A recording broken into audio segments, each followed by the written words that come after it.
오늘은 지난주에 이어 두 번째 말씀, 용서하시는 사랑입니다. 요한복음에는 과거에 불행한 삶을 살았지만 예수님으로 말미암아 삶이 극적으로 달라진 두 여인의 이야기가 기록이 되어 있습니다. 요한복음 4장에 사마리아 수가성 우물가에 나온 여인의 이야기, 또 오늘 우리가 읽은 요한복음 8장에 가늠하다 현장에서 잡혀서 예수님 앞에 끌려온 여인, 두 여인이 바로 그러한 여인들이에요. 두 사람은 예수님을 만남으로써 놀라운 삶의 변화를 경험하게 되어지거든요. 그런데 오늘 우리가 만나볼 이 여인이 사실은 우물가의 여인보다도 어쩌면 더 극적인 그런 경험을 하게 되어집니다. 이 여인은 가늠하다 현장에서 붙들렸어요. 그리고 사람들에게 끌려 나와 마치 공개 재판을 받는 상황이 되었습니다. 여러분, 죽음의 공포와 수치심이 얼마나 컸을까요? 자칫하면 돌에 맞아 죽을 수 있다라는 그런 절체절명의 순간일 뿐만 아니라 더 이 여인으로 견딜 수 없는 고통을 주는 것은 아마 수치심이었을 거예요. 얼마나 창피했을까요? 그런데 오늘 이 여인은 예수님으로 인하여서 다시 살게 되어집니다. 또 새로운 삶을 살게 되어져요. 오늘 이 이야기에 숨겨진 배경이 있습니다. 우리가 읽은 본문 말씀 2절을 보면 아침에 다시 성전으로 들어오시니 백성이 다 나오는지라 앉으사 그들을 가르치시더니, 여러분, 예수님이 어디를 들어가셨다고 말씀하고 있어요? 성전에 들어가셨다. 그리고 그곳에서 뭘 하셨어요? 백성들을 가르치셨어요. 자, 그러고 있는 와중에 서기관과 바리새인들이 음행 중에 잡힌 여자를 끌고 왔습니다. 그리고 그 가운데 세웠어요. 그리고 예수님께 이렇게 얘기합니다. 선생이여, 이 여자가 가늠하다가 현장에서 잡혔나이다. 모세는 율법에 이러한 여자를 돌로 치라 명하였거니와 선생은 어떻게 말하겠나이까?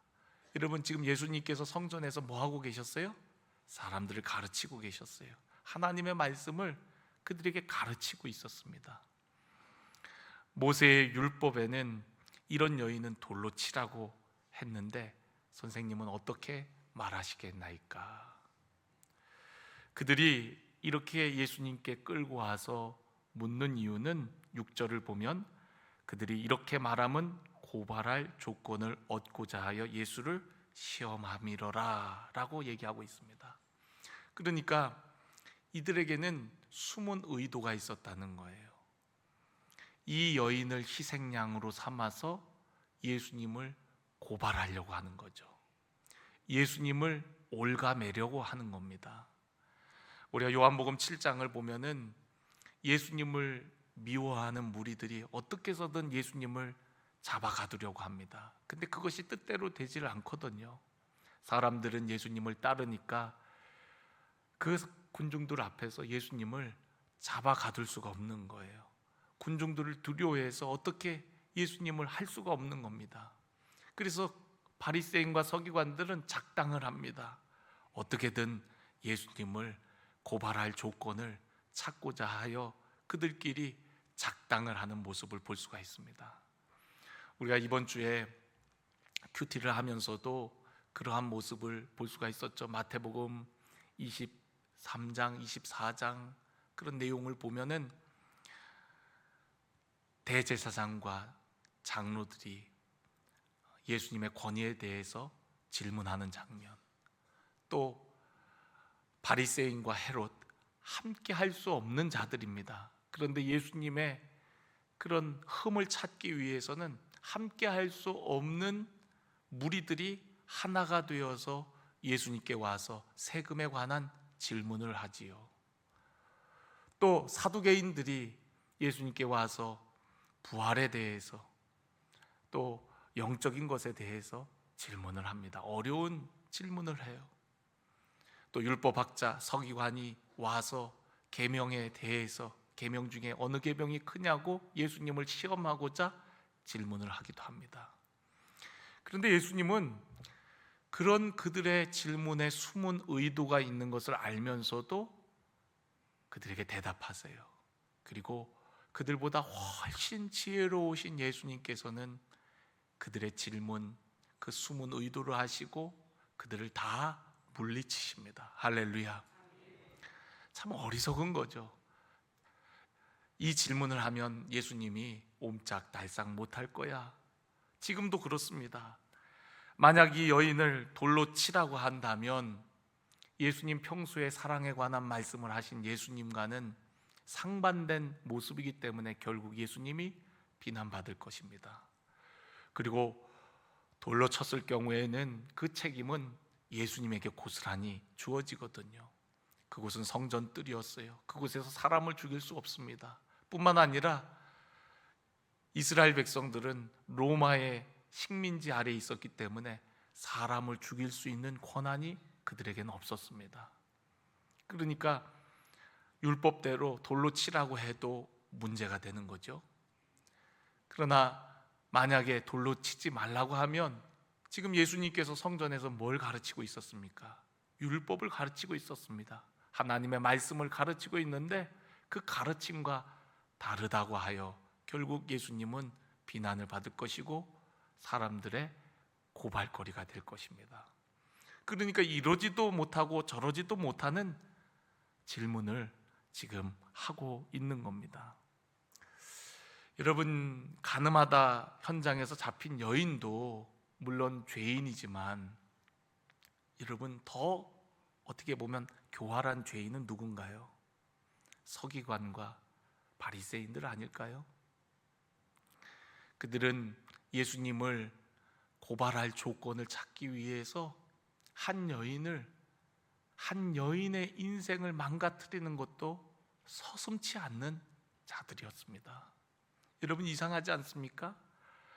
간음은 혼자 할 수 있는 일인가요? 그렇지 않습니다. 분명 그 현장에는 남자도 있었을 터인데 그 남자는 어디로 갔는지 보이지 않고 연약한 여자만 끌고 왔다는 거죠. 서기관과 바리새인들이 직접 끌고 온 걸 보면 이것은 함정이었을 겁니다. 예수님을 고발할 조건을 찾기 위한 한 희생양이 필요한데 덫에 걸린 사람이 바로 이 여인이었던 거죠.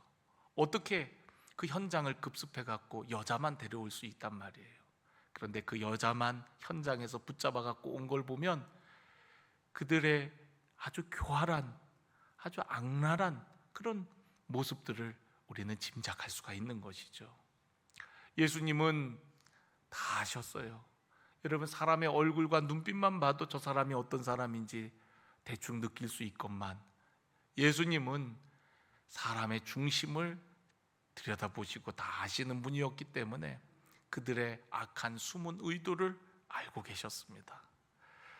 예수님께서 어떻게 하십니까? 오늘 여기 6절 후반부에 보면 예수께서 몸을 굽히사 손가락으로 땅에 쓰시니 그들이 묻기를 맞이 아니하는지라 이에 일어나 이르시되 너희 중에 죄 없는 자가 먼저 돌로 치라, 그렇게 말씀하셨어요. 여러분, 뭘 쓰셨을까요? 성경은 그것을 기록하지 않았어요. 그래서 무엇을 쓰셨는지는 우리는 알 수가 없습니다. 그런데 그 쓴 글과 그리고 예수님의 말씀을 들은 사람들의 반응은 기록되어 있어요. 8절 보면 다시 몸을 굽혀 손가락으로 땅에 쓰시니 9절에 그들이 이 말씀을 듣고 양심의 가책을 느껴 어른으로 시작하여 젊은이까지 하나씩 나가고 오직 예수와 그 가운데 섰는 여자만 남았더라 라고 얘기하고 있습니다. 여러분, 사람들의 반응이 양심의 가책을 받았대요. 그리고 어른에서부터 시작해서 하나씩 그 자리를 슬며시 떠나서 나중에는 예수님과 그 여인만 남게 되었다라고 기록하고 있습니다. 여러분, 무엇을 쓰셨을까요? 그 쓰신 내용과 예수님의 말씀이 사람들의 양심을 움직였다라는 거예요. 양심의 가책을 느끼게 했다라는 겁니다. 저는 이 말씀을 준비하면서 이 말씀을 반복해서 묵상하면서 예수님이 성경에 글을 쓰신 장면이 있던가 하는 생각이 들었어요. 이곳밖에 없더라고요. 예수님이 늘 말씀하시고 가르치셨지 글을 쓰셨다라는 장면이 이 장면밖에 없습니다. 구약에 하나님께서 글을 쓰신 장면이 있을까 하고 생각해 보니까 하나님께서 이스라엘 백성들에게 시내산에서 율법을 가르쳐 주시고 명하시고 그들에게 두 돌판에다 십계명을 적어 주셨거든요. 여러분, 십계명의 정신이 뭡니까? 하나님 사랑, 이웃 사랑이거든요. 하나님께서 직접 쓰셔갖고 모세를 통해 이스라엘 백성들에게 주셨어요. 그런데 직접 쓰시는 모습, 하나님께서 이스라엘 백성들을 위해서 돌판에다가 직접 쓰시는 모습과 오늘 예수님께서 바닥에다가 흙에다가 직접 쓰시는 모습과 오버랩이 되더라고요. 예수님께서 쓰시고 그들에게 가르치시고자 한 것이 무엇일까요? 그것은 바로 율법의 정신 아닐까요? 하나님께서 이스라엘 백성들에게 두 돌판을 주신 이유가 무엇입니까? 그들에게 계명을 주신 이유가 무엇입니까? 그들이 더욱 사랑하고 하나님 백성다운 삶을 살라고 계명을 주신 거잖아요. 그 계명을 가지고 다른 사람을 정죄하고 판단하라고 주신 것이 아니라 계명대로 사는 자가 되어서 하나님 백성답게 생명을 가진 자답게 살라고 주신 것인데, 언제부턴가 사람들은 그 계명을 가지고서 다른 사람을 정죄하고 판단하고 심판의 도구로 쓰기 시작했다는 거예요. 우리가 산상수훈의 예수님의 말씀을 보면은 예수님은 그런 말씀을 하세요. 나는 율법을 폐하러 온 것이 아니라 율법을 완전하게 하러 왔다 라고 말씀하시면서 그 이후의 말씀 가운데 이런 말씀이 있습니다. 너희가 간음하는 자는 돌로 치라고 하는 것을 들었거늘 나는 너희에게 이르노니 마음으로 음욕을 품는 자마다 간음하는 자다 라고 말씀하십니다. 행동으로 간음한 자만이 간음한 자가 아니라 율법을 완성하러 완전하게 하러 오신 예수님은 마음으로 우리가 음욕을 품는 것만으로도 그는 간음한 자라는 거예요. 여러분, 오늘 그 말씀에 자유로울 수 있는 사람이 있을까요? 현장에서 붙잡힌 이 여인, 간음한 여인, 그 여인도 간음한 그 여인뿐만 아니라 거기에 모인 다른 사람들도 간음한 자 아닌가요? 오늘 저와 여러분들도 예수님의 말씀에 자유로울 수 있는 사람이 있은가요? 떳떳할 사람이 있으신가요? 아무도 없을 거예요. 예수님께서 말씀하시고자 한 것은 이 여인만 간음한 여인이 아니라 우리도 저 여인과 다를 바 없는 죄인이라는 것을 깨닫게 해주셨을 것입니다. 오늘 이 이야기 속에 간음한 여인, 또한 예수님을 고발할 조건을 찾고자 하는 서기관과 바리새인들, 그리고 그곳에 몰려있는 군중들, 자신들은 의로운 줄 알고 현장에서 잡혀온 여인을 향하여 돌을 들고 있는 그들, 사실 우리 모두가 다 죄인입니다. 우리는 많은 경우에 돌을 들고 있는 군중 중에 한 사람으로 생각할 때가 많거든요. 그런데 여러분, 간음한 여인, 현장에서 붙잡혀온 이 여인이 바로 우리들이라는 거예요. 왜 그렇습니까? 용서받을 수 없는 죄인인데 용서받았잖아요. 바로 우리들이 바로 그런 죄인 아닙니까? 이 여인은 돌에 죽어 마땅한 죄인이었지만 예수님으로 인하여서 살게 되었습니다. 우리도 마찬가지입니다. 우리도 예수님이 아니고서는 영원한 멸망 가운데 갈 수밖에 없는 운명이건만, 그런 우리들을 무조건적으로 우리의 공로가 아니라, 우리의 의로움이 아니라 우리를 용서해 주셔서, 우리의 죄를 담당해 주셔서 우리가 이제는 죄인이 아니라 의인이라 칭하여 줬고 하나님의 자녀라 부름받았지 않습니까? 이게 얼마나 큰 은혜입니까? 많은 사람들은 자신이 죄인이라는 사실을 잊어버리고 삽니다. 주님께서 우리를 용서해 주신 그 은혜를 망각하고 뭔가 나는 남들보다 괜찮은 사람인 것처럼 판단하며 생각할 때가 얼마나 많습니까? 오늘날 여러분 교회를 다니면서도 나도 모르게 종교적이고 형식적이어지면서 바리새인과 서기관처럼 다른 사람들을 판단하고 정죄할 때가 얼마나 많습니까? 오늘 이 일이 어디에서 벌어진 일이에요? 성전에서 벌어진 일이에요. 여러분, 성전은 어떤 곳입니까? 죄인들이 하나님 앞에 나와 그 죄의 용서함을 받는 곳이 바로 성전입니다. 그런데 그렇게 새롭게 되어야 할 성전에서 오히려 누군가를 죽이기 위해, 또한 누군가의 잘못을 책잡기 위해 그 장소가 변질되어 버린 거죠. 심판의 장소가 되어 버린 거죠. 여러분, 오늘날 교회는 어떻습니까? 교회는 죄인들이 오는 곳입니다. 여러분, 교회에 와서 괜찮은 사람 찾으려고 하지 마세요. 우리 모두가 죄인이기 때문에 이곳에 왔습니다. 예수님은 건강한 자에게는 의사가 쓸데없고 병든 자에게 쓸데있느니라, 나는 잃어버린 자를 찾아 구원하기 위해서 오셨다 그랬어요. 우리 모두가 주님이 찾으신 죄인들이라는 사실을 잊어서는 안 되는 거죠. 그런데 언제부턴가 우리는 주님의 위치에서 남을 판단하고 정죄하기 시작할 때가 많았습니다. 여러분, 오늘 저와 여러분이 용서함 받은 죄인이라는 사실, 여러분 잊지 마시고 그 은혜에 감사하며 감격하며 사시기를 간절히 원합니다. 오늘 이 여자에게 예수님께서 말씀하십니다. 여자여, 너를 고발하던 자들이 어디 있느냐? 너를 정죄한 자가 없느냐? 예, 없습니다. 예수님이 뭐라고 말씀하십니까? 나도 너를 정죄하지 아니하노니 가서 다시는 죄를 범하지 말라.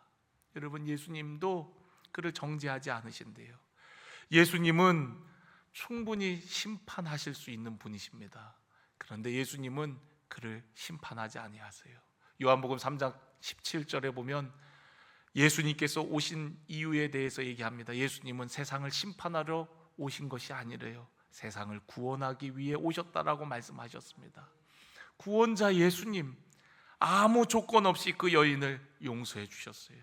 그가 무슨 회개의 고백을 한 것도 아닙니다. 그저 예수님 앞에 끌려 나왔을 뿐인데 그 여인에게 나도 너를 정죄하지 않는다, 그 여인을 용서한다라고 말씀하세요.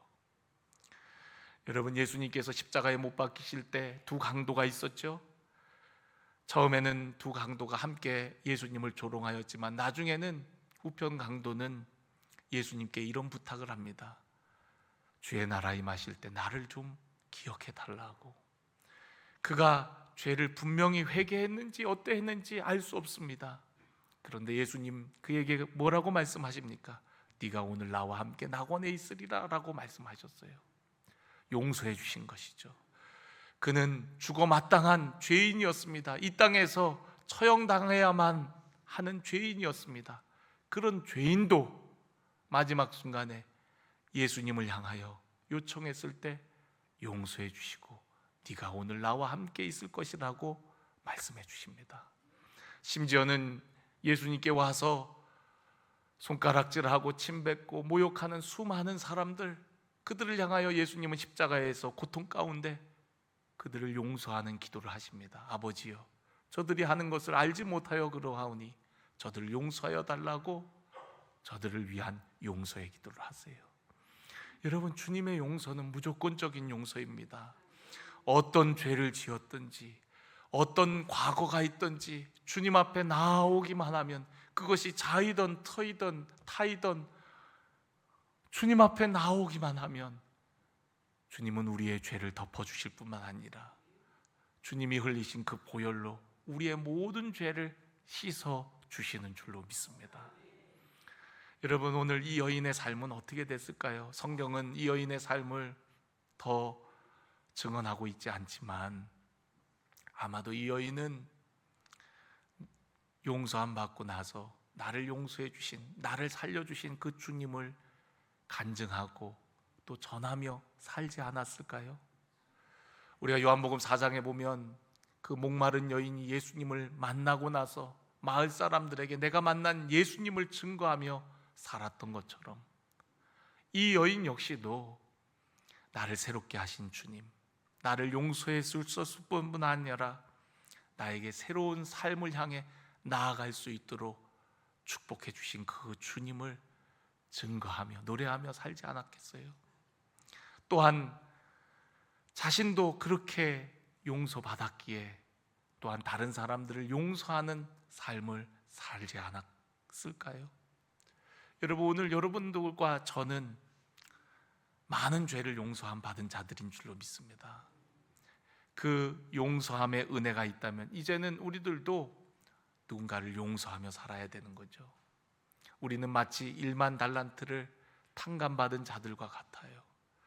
그렇다면 우리는 나에게 잘못한 사람들, 또한 나에게 실수한 사람들, 우리가 용서하며 살아야 되는 줄로 믿습니다.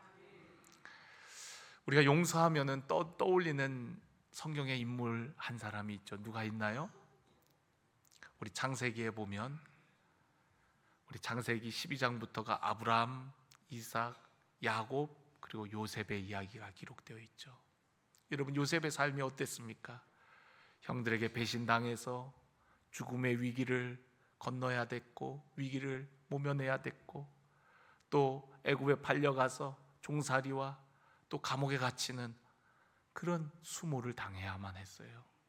그리고 마침내 그가 애굽의 총리가 되어서 형들을 만났을 때 얼마든지 그들을 심판할 수 있는 힘이 있었고 또 그런다 한들 누가 뭐라고 하겠습니까? 그런데 여러분, 요셉은 돌을 던지지 않았어요. 형들을 향해서. 왜 그랬나요? 하나님의 섭리를 알았기 때문에 그렇고 또한 내가 어떻게 하나님을 대신하리까? 하나님만이 심판주의지 우리는 똑같은 죄인이기 때문에 우리가 어떻게 다른 사람을 판단하고 또 심판할 수 있냐는 거죠. 그래서 요셉은 다 용서해 줄 뿐만 아니라 그 원수 같은 형제들을 사랑으로 돌봐주기까지 합니다. 요셉은 구약의 예수님을 예표하는 인물이에요. 여러분, 예수님은요 우리를 무조건적으로 용서해 주셨을 뿐만 아니라 우리를 위해, 우리의 모든 죄를 위해 십자가에서 죽으시기까지 했어요. 그리고 우리를 당신의 자녀, 하나님의 자녀 삼아 주시는데 예수님께서 바로 희생하신 겁니다. 오늘 그 예수님의 사랑과 은혜를 여러분 기억하고 우리들도 용서함 받은 죄인이라는 사실, 누군가를 용서하고 사랑하는 그러한 삶을 살아가는 우리 모두가 되기를 간절히 축원합니다. 저도 그렇고 여러분들도 그렇고 많은 용서를 받았기 때문에 여기 서 있는 겁니다. 우리는 가까운 사람들로부터 많은 용서를 받았어요. 부모로부터 용서받았고요, 형제와 자매로부터 용서를 받았고요, 또 심지어는 자녀들에게 용서를 받기도 했습니다. 또한 이웃에게, 성도에게 우리는 용서받았기 때문에 오늘 우리가 이 자리에 서 있는 것이죠. 무엇보다도 우리 주님께서 용서해 주었기에 우리는 하나님의 자녀로, 하나님의 백성으로 이 자리에 함께 예배하는 줄로 믿습니다. 용서함 받은 우리들, 이제는 세상 가운데 그리스도의 사랑으로, 섬김으로 용서를 실천하는 주님의 백성들이 다 되시기를 간절히 축원합니다.